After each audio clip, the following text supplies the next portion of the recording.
नमस्कार, स्वागत है आपका न्यूज 18 पंजाब हरियाणा हिमाचल में। मैं हूं आपके साथ कुसुम रावत। बुलेटिन की शुरुआत एक अहम खबर के साथ। केंद्र और किसानों के बीच जो बैठक हुई थी वो बेनतीजा रही है। 8 जनवरी को अगले दौर की बैठक होगी। सरकार अपने रवैये पर अड़ी हुई है तो किसान अपने रवैये पर।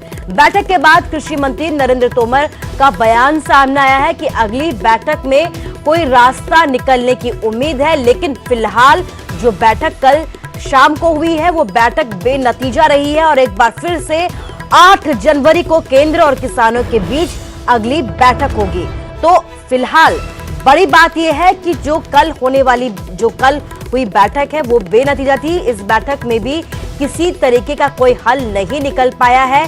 आपको बता दें कि सरकार लगातार अपने रवैये पर यहां पर अड़ी रही तो किसान अपने रवैये पर। किसान लगातार कृषि कानूनों को पूरे तरीके से खारिज करने की मांग पर अड़े हुए हैं और सरकार अपने रवैये पर अड़ी हुई है और इसी को लेकर ये जो बैठक हुई वो बेनतीजा रही और एक बार फिर से 8 जनवरी को एक और अहम बैठक होने वाली है। कहा यह जा रहा है कृषि मंत्री की तरफ से कि इस बैठक में कोई ना कोई रास्ता जरूर निकलेगा। ਗੱਲਾਂ ਉਹੀ ਕਰ ਰਹੇ ਸੀਗੇ। ਉਹਨਾਂ ਨੇ ਆਪਣਾ ਕਾਨੂੰਨ ਵਾਪਸ ਨਹੀਂ ਲਿੱਤੇ ਹੈਗੇ। ਕਾਨੂੰਨ ਵਾਪਸ ਲੈਣੇ ਤਾਂ ਗੱਲ ਆ। ਹੁਣ ਕਾਨੂੰਨ ਵਾਪਸ ਲੈਣ ਨੂੰ ਸਮਾਂ ਚਾਹੀਦਾ ਸੀਗਾ। ਸਮਾਂ ਦੇ ਕੇ ਤਾਂ ਕਾਨੂੰਨ ਵਾਪਸ ਲਿੱਤੇ ਸੀਗੇ ਤੇ ਉਹ ਲਿੱਤੇ ਨਹੀਂ ਹੈਗੇ ਉਹਨਾਂ ਨੇ ਤੇ ਐਮਐਸਪੀ ਤੇ ਗੱਲ ਨਹੀਂ ਹੋ ਪਾਈ। ਇਸ ਗੱਲ ਕਰਦੇ ਸਰਕਾਰ ਲਗਾਤਾਰ ਅੱਜ ਕਹਿ ਰਹੀ ਸੀ ਕਿ ਐਮਐਸਪੀ ਤੇ ਚਰਚਾ ਕਰੋ, ਅਸੀਂ ਤੁਹਾਡੀਆਂ ਗੱਲਾਂ ਮੰਨਣ ਨੂੰ ਤਿਆਰ ਹਾਂ ਐਮਐਸਪੀ ਨੂੰ ਲੈ ਕੇ। ਨਹੀਂ, ਐਮਐਸਪੀ ਤੇ ਗੱਲ ਕੀਤੀ ਪਰ ਕਾਨੂੰਨ ਦੀ ਜਿਹੜੀ ਮੇਨ ਗੱਲ ਸੀ ਜਿਹੜੀ ਰਿਪੀਲ ਕਰਨੇ ਆ, ਰਿਪੀਲ ਦੀ ਅਸੀਂ ਪੱਕੇ ਤੌਰ ਤੇ ਕਿਹਾ ਏ, ਹੱਥ ਖੜੇ ਕਰਕੇ ਵੀ ਟੇਬਲ ਵਜਾ ਕੇ ਵੀ ਇਹ ਸਾਰੇ 450 ਜਥੇਬੰਦੀ ਦਾ ਫੈਸਲਾ ਵੀ ਰਿਪੀਲ ਹੀ ਹੋਣ ਲਓ। ਅਗਲੀ ਰਣਨੀਤੀ ਸਾਡੀ ਤਾਂ ਜੋ ਐਲਾਨ ਰਾਤੀ ਤੁਹਾਡੇ ਕੋਲ ਇੰਨੇ ਪ੍ਰੋਗਰਾਮਾਂ ਦੇ ਕੀਤੇ ਨੇ, ਸਾਰਿਆਂ ਕੋਲ ਕੀਤੇ ਹੋਏ ਨੇ। ਬਹੁਤ ਵੱਡੀਆਂ ਸੀ ਤੇ ਆਸ਼ਾਵਾਂ ਇੰਨੀਆਂ ਨਹੀਂ ਸੀ। ਮੈਂ ਪਹਿਲਾਂ ਵੀ ਕਿਹਾ ਸੀ ਕੋਈ ਆਸ਼ਾਵਾਂ ਨਹੀਂ ਹੈ ਅੱਜ ਦੀ ਮੀਟਿੰਗ ਤੇ। ਸਾਨੂੰ ਹੋਰ ਅੰਦੋਲਨ ਹੈ ਜਿਹੜਾ ਤੇਜ਼ ਕਰਨਾ ਪੈਣਾ, ਵਿਸ਼ਾਲ ਕਰਨਾ ਪੈਣਾ। ਟਰੈਕਟਰ ਮਾਰਚ ਵੀ ਹੈ, ਉਹਨੂੰ ਕੱਲ ਨੂੰ ਅਸੀਂ 11 ਵਜੇ ਆਪਣਾ ਪ੍ਰੋਗਰਾਮ ਮੀਟਿੰਗਾਂ ਪੰਜਾਬ ਜਥੇਬੰਦੀਆਂ ਨੇ ਰੱਖੀਆਂ ਹੋਈਆਂ ਨੇ। 2 ਵਜੇ ਸੰਯੁਕਤ ਕਿਸਾਨ ਮੋਰਚਾ ਦੀਆਂ ਮੀਟਿੰਗ ਹੈ ਸਾਰੀਆਂ ਜਥੇਬੰਦੀਆਂ ਨੇ। ਉਹ ਸਾਰੇ ਪ੍ਰੋਗਰਾਮ ਜਿਵੇਂ ਕਿ ਮੰਨ ਲਓ ਲੋਹੜੀ ਵਾਲਾ ਪ੍ਰੋਗਰਾਮ, ਟਰੈਕਟਰ ਮਾਰਚ ਦਾ ਪ੍ਰੋਗਰਾਮ, ਔਰਤਾਂ ਦੇ ਕਿਸਾਨ ਜਥੇਬੰਦੀਆਂ ਦੇ ਪ੍ਰੋਗਰਾਮ, ਸੁਭਾਸ਼ ਚੰਦਰ ਵਾਲਾ ਪ੍ਰੋਗਰਾਮ, 26 ਜਨਵਰੀ ਦਾ, ਸਾਰੇ ਪ੍ਰੋਗਰਾਮ ਨੇ ਜਿਹੜੇ ਕੱਲ ਨੂੰ ਫਾਈਨਲੀ ਨਿੱਟੀ ਬਰੀਕੀ 'ਚ ਉਹਨਾਂ ਦੀ ਪਲੈਨਿੰਗ ਹੈ ਜਿਹੜੀ ਕੱਲ ਹੋ ਜਾਏ। किसान यूनियन के साथ चर्चा हुई और भारत सरकार के 2 कानून नए और 1 संशोधन, ऐसे जो 3 कानूनों के बारे में चर्चा चलती है उस पर हम लोग चाहते थे कि यूनियन क्लॉज वाइज चर्चा करें जिससे कि उसमें से रास्ता निकालने में आगे बढ़ सके। इसी पर बात चलती रही। थोड़ा बहुत बात एमएसपी पर भी हुई, लेकिन आज हम कोई निर्णय तक नहीं पहुंच सके और इसलिए यूनियन और सरकार दोनों ने मिलकर तय किया कि 8 तारीख को पुनः 2 बजे बैठेंगे और इस चर्चा को आगे बढ़ाएंगे। चर्चा में स्वाभाविक रूप से माहौल अच्छा था, लेकिन एक्ट रिपील पर अड़े रहने के कारण कोई रास्ता बन नहीं पाया। लेकिन मुझे आशा है कि जिस प्रकार की बातचीत आज हुई है उस हिसाब से अगली बैठक में सार्थक चर्चा होगी और संभवतः हम लोग समाधान तक पहुंच पाएंगे। किसान आंदोलन पर रिलायंस ने बयान जारी कर ये साफ किया है कि कॉर्पोरेट फार्मिंग या फिर कॉन्ट्रैक्ट फार्मिंग से किसी भी तरीके का कोई लेना देना नहीं है और ना ही कॉर्पोरेट या फिर कॉन्ट्रैक्ट फार्मिंग के लिए कोई जमीन खरीदी है।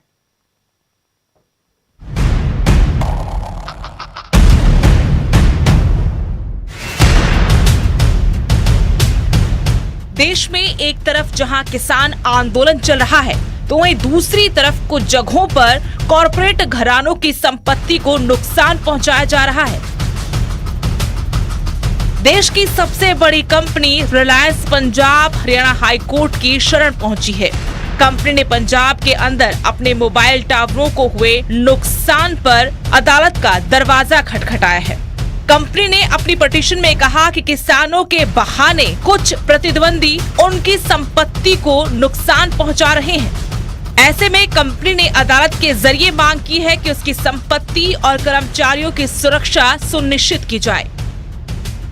इसके अलावा कंपनी ने किसानों के मुद्दे पर खुलकर अपने विचार प्रकट किए। कंपनी ने अपना बयान जारी कर कहा कि कॉर्पोरेट कॉन्ट्रैक्ट फार्मिंग के साथ रिलायंस का कोई लेना देना नहीं है। यहां तक कि कॉन्ट्रैक्ट फार्मिंग में कंपनी का भविष्य में भी जाने का कोई विचार नहीं है और न ही कंपनी ने इससे पहले ऐसा कुछ किया है। कॉन्ट्रैक्ट फार्मिंग के लिए कंपनी ने कोई जमीन नहीं खरीदी और न ही खेती वाली जमीन को खरीदेंगे। रिलायंस किसानों का सीधा अनाज नहीं खरीदती। कंपनी ने यह भी कहा कि सप्लायर किसानों से एमएसपी पर ही खरीद करे। इसके अलावा कंपनी ने अपने बयान में ये भी दोहराया कि वो पूरी तरह से देश के किसानों के साथ है और किसानों की मजबूती और खुशहाली के लिए वचनबद्ध है। Bureau report, news 18। पंजाब में तोड़फोड़ के खिलाफ रिलायंस के हाईकोर्ट जाने के बाद सियासत गर्म हो गई है। बीजेपी जहां कांग्रेस को नसीहत दे रही है तो कांग्रेस ने केंद्र सरकार को निशाने पर लिया है। हालांकि दोनों ही पार्टियों ने यह साफ कर दिया है कि कॉन्ट्रैक्ट फार्मिंग से रिलायंस का किसी भी तरीके से कोई लेना देना नहीं है।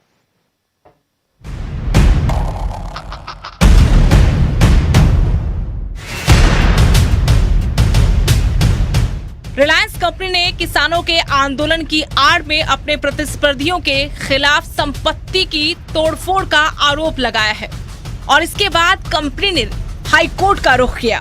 रिलायंस कंपनी हाईकोर्ट पहुंची तो पंजाब से लेकर पड़ोसी राज्यों तक की सियासत उबाल पर आ गई। पंजाब बीजेपी ने कहा कि जिस तरह किसानों की आड़ में शरारती तत्व कॉर्पोरेट घरानों की संपत्ति को टारगेट कर रहे हैं, उससे उद्योगपति पंजाब से किनारा करने लगेंगे और पंजाब को आर्थिक तौर पर इसका खामियाजा भुगतना पड़ेगा। रिलायंस कोई बाहर से नहीं है। रिलायंस का आप इतिहास तो देखो, वो कोई ठगी पंजी नहीं है। कहाँ से चले थे, कहाँ थे वो पहले, उनके फादर कहाँ थे, क्या काम करते थे। उन्होंने अपनी मेहनत करके जो आज स्ट्रक्चर खड़ा किया है तो को किसानों से किया है। मतलब जो खेती बाड़ी है, जो है कॉन्ट्रैक्ट फार्मिंग है, वो तो हमारी मर्जी है, हम जिस मर्जी को दे।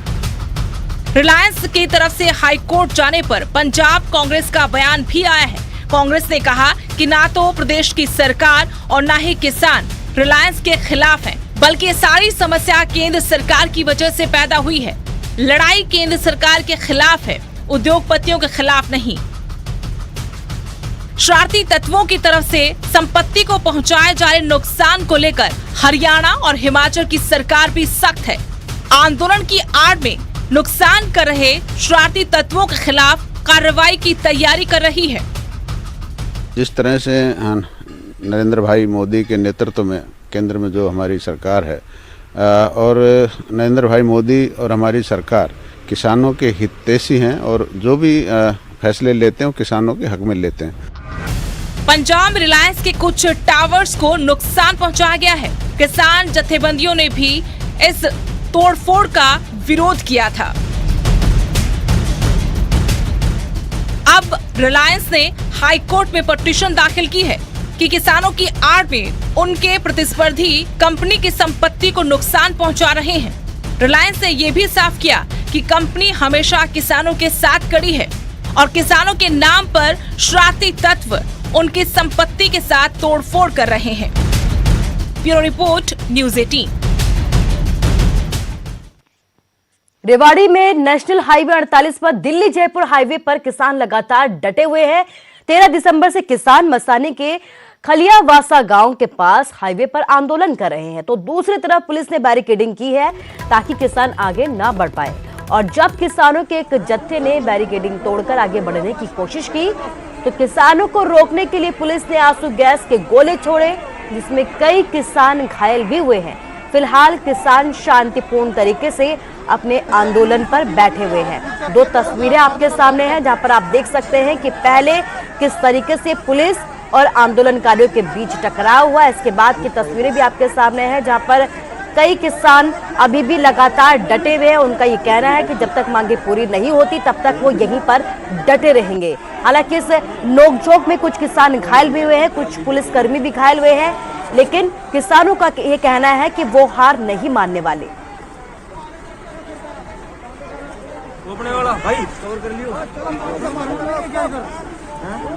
ਸਭ ਜਿੰਨੇ ਵੀ ਕਿਸਾਨ ਸੀ ਵਧੀਆ ਉਹਦਾ ਟਿਕਟਿਕਾਣਾ ਬੈਠੇ ਸੀਗੇ, ਬੈਠਿਆਂ ਦੇ ਉੱਤੇ ਇਹਨਾਂ ਨੇ ਸਿੱਟੇ ਹੈਗੇ।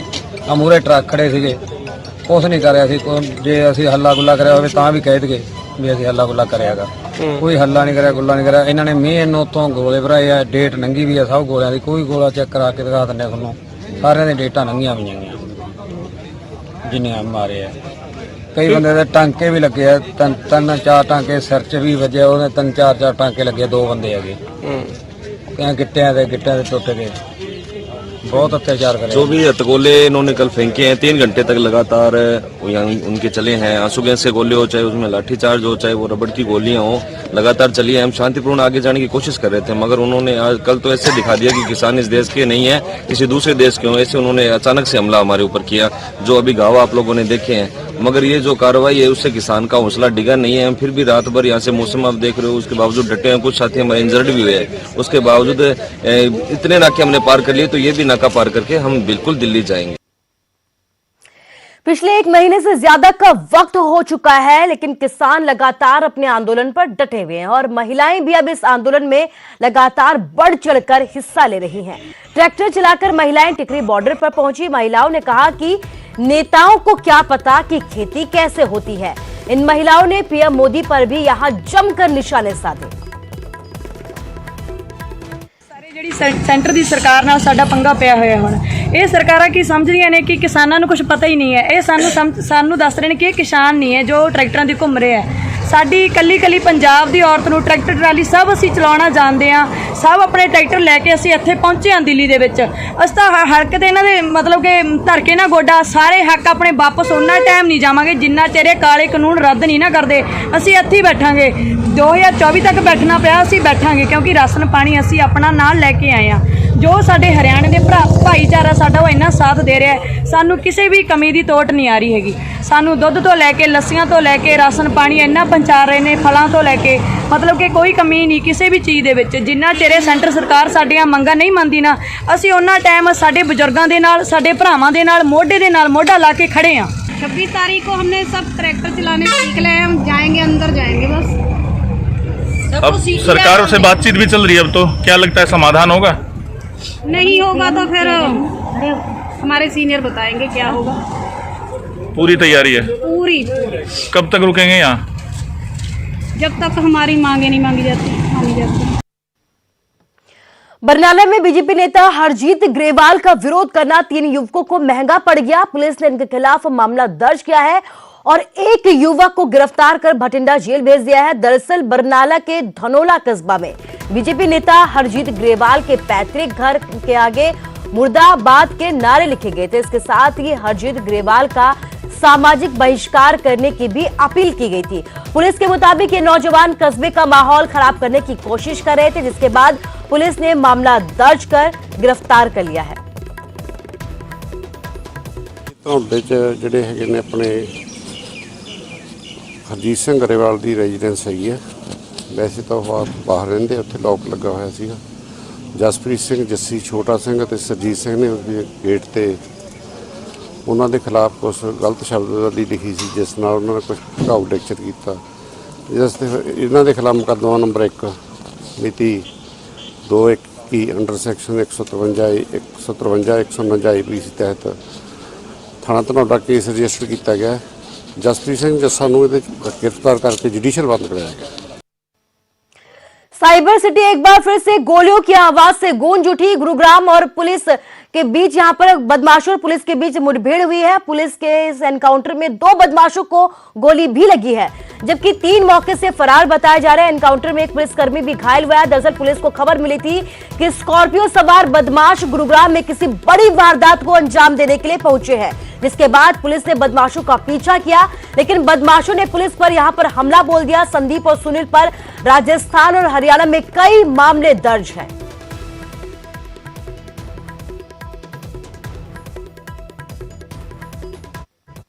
रात की बात है, हमारी क्राइम यूनिट सेक्टर 39 को एक सूचना मिली थी कि कुछ बदमाश यहाँ पे हथियारों के साथ गुड़गांव में घूम रहे हैं और वो गाड़ी छीनने की फिराक में है हथियार के बल पे। और अगर उनको इंटरप्ट किया जाए तो वो काबू आ सकते हैं, जिस पे इन्होंने टीम गठित करके इंचार्ज राजकुमार सब इंस्पेक्टर के नेतृत्व में वहाँ उनके पीछे लगे और जो बताई गई गाड़ी थी उसके पीछे जब इन्होंने पीछा किया और तो उन्होंने पुलिस पे फायर कर दिया। पुलिस ने भी जवाबी फायर किया और गाड़ी के टायर में गोली लगी, फिर भी वो रिम पे गाड़ी को चलाते रहे। फिर गाड़ी अनबैलेंस होके आगे भोंडसी के पास जाके एक पत्थर में लगी और फिर हमने 2 आदमी, उनमें से 5 आदमी टोटल थे, उनमें से 2 आदमियों को पुलिस पकड़ने में कामयाब हुई, जिनके दोनों के गोलियां लगी हैं।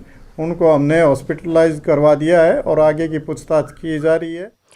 और अब खबर पानीपत से है, जहां से एक दिल दहला देने वाला मामला सामने आया है। पड़ोसी पर एक 5 साल की बच्ची और उसके पिता पर खौलता हुआ गर्म पानी डालने का भी आरोप है। पानीपत के सोंधापुर गांव का ये पूरा मामला है। मामूली कहासुनी और झगड़े का बदला लेने के लिए गर्म खौलता हुआ पानी बच्ची और उसके पिता पर फेंका गया है। दोनों बुरी तरह इस हमले में झुलस गए हैं। उन्हें अस्पताल में भर्ती करवाया गया है। पीड़ित परिवार के मुताबिक दूसरी झोपड़ी में रहने वाले छोटी छोटी बातों पर झगड़ा करते थे और बार बार धमकियां देते थे।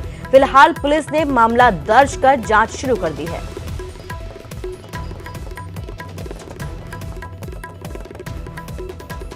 था वो शाम के टाइम पे बढ़िया बोली थी, रात के 3 बजे 9-10 बजे की बात है। वो कहने लगी आज तो लंबी घटना होगी, बड़ी घटना होगी। तो रात के जो 2-2:30 बजे की बात है, यही घटना कर दी। गर्म पानी खौला के गिर दिया हमारे पति के ऊपर। हमारी बेटी भी साथ में लौटी थी और दोनों साथ में जल गए थे। वो हमारे पति तो बोले आए कि हमें बचाओ बचाओ, कि ये तो हम तो मर गए। फिर यही तो फिर हम जागे थे, तो जब हमने देखे थे जब दोनों निकल के भागे थे घर में से। सर पहले तो थोड़ी सी बात हुई थी, धमकी दी थी 2 बार जान से मारने की। उसके बाद हम और लड़की हमारी सो रहे थे, सोते पे उनके लड़का ने और उनकी लड़का की माँ ने, दोनों ने पानी गिर दिया था हमारे ऊपर, सारा जला दिया। कुल्लू जिला में खराब मौसम के चलते अटल टनल रोहतांग से 2 दिनों तक सामान्य गाड़ियों की आवाजाही पर फिलहाल के लिए रोक लगा दी गई है, लेकिन लाहौल स्पीति से इमरजेंसी में एम्बुलेंस की आवाजाही की जाएगी। कुल्लू प्रशासन ने येलो और ऑरेंज अलर्ट को देखते हुए ये फैसला लिया है, जबकि दूसरी तरफ अटल टनल रोहतांग और सोलंग नाला के बीच फंसे पर्यटक वाहनों को भी निकालने का सिलसिला जारी रहा। सोमवार को भी पुलिस और रेस्क्यू की टीम ने 60 से ज्यादा गाड़ियों को सुरक्षित मनाली की तरफ पहुंचाया। इससे पहले रविवार के दिन 82 गाड़ियों को मनाली पहुंचाया गया।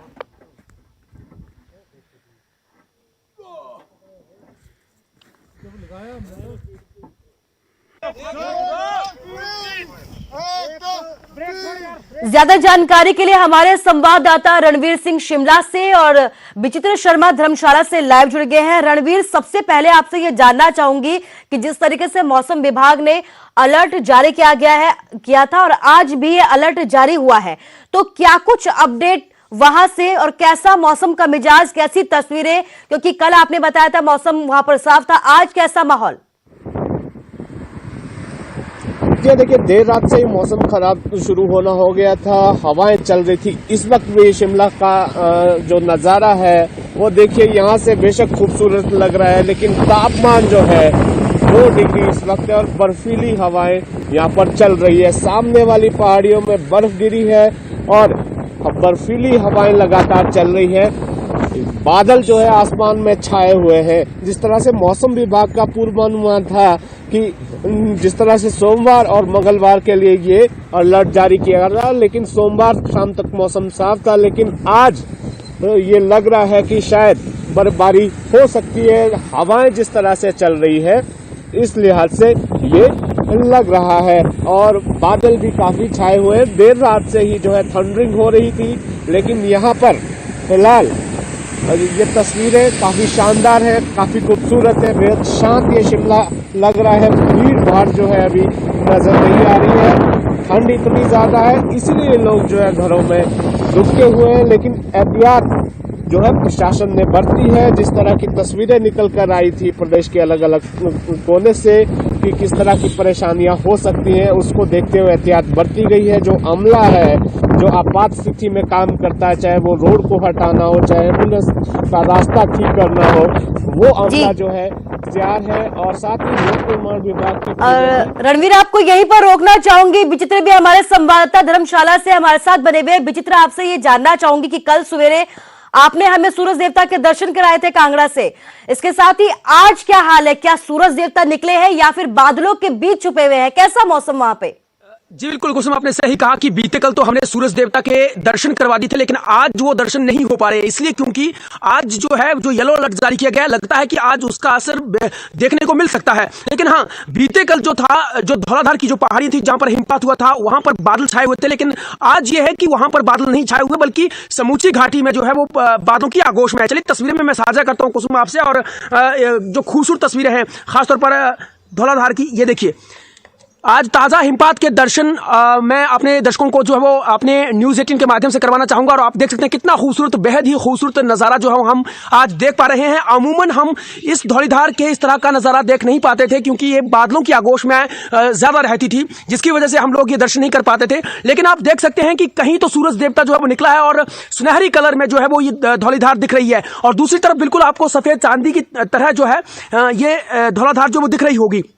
तो धौलाधार में की जो तलहटी में जितने भी गांव हैं वो इस वक्त पूरी तरह से बर्फबारी की आगोश में हैं, और इन गांवों में इस वक्त जो है बिजली, पानी और सड़क की सुविधा नहीं है, इसलिए क्योंकि सड़कें पूरी तरह से बर्फ से जाम है, और जो पेयजल पाइपें होती हैं वो भी पूरी तरह से जाम हो चुकी होती है, क्योंकि टेम्परेचर जब माइनस में जाता है तो ऐसे में तमाम जो पाइपें होती है वो जाम हो जाती हैं, और घरों तक जो पानी पहुंचता है वो नहीं पहुंच पाता, और बिजली की जो सप्लाई होती है वो इसलिए बाधित हो जाती है क्योंकि कई जगहों पर पोल गिर जाते हैं, कई जगहों पर तारें टूट जाती हैं, जिसकी वजह से जो है ये गांव जो है वो काफी लंबे समय तक जो है काफी परेशानियों का सामना भी करना पड़ता है। विचित्र, इस तमाम जानकारी के लिए आपका शुक्रिया। इसके साथ ही रणवीर भी हमारे साथ बने हुए थे। रणवीर, इस तमाम जानकारी के लिए शुक्रिया। तो आज भी अलर्ट जारी हुआ है कि कई जगह बर्फबारी हो सकती है, कई जगह बारिश हो सकती है। फिलहाल के लिए इस बुलेटिन में बस इतना ही। अपना ख्याल रखिए। नमस्कार।